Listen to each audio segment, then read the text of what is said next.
Well, here's a car that's not making a lot of friends these days. This is Honda's new CR-Z, what they call a sporty hybrid. Unfortunately, the fuel economy isn't really good enough to please the hybrid folks, it seems, and the performance seems like it's not good enough to please the performance folks.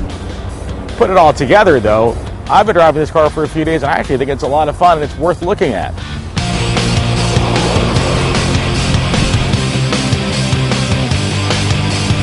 So here's the key to the Honda CR-Z, I think.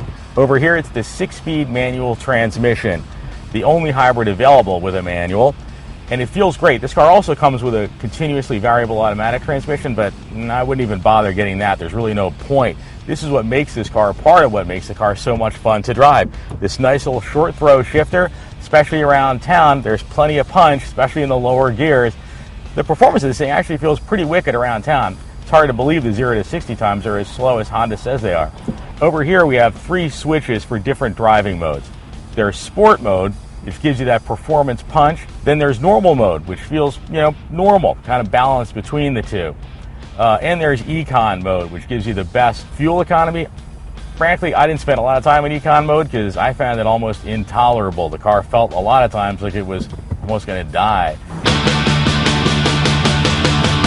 The steering on this car is electrically assisted, but it feels very natural, feels very good, and it's nice and tight. The brakes are, not only do they feel normal, which would be good for a hybrid, they actually work really nicely.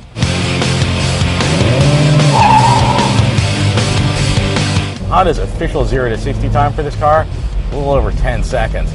I figure that's got to be in normal mode, because in sport mode it feels a lot quicker than that. This car, especially in the 0 to 40 range, feels really quick. It kind of just loses some power as you get into the upper gears, where it starts working harder on maintaining fuel economy.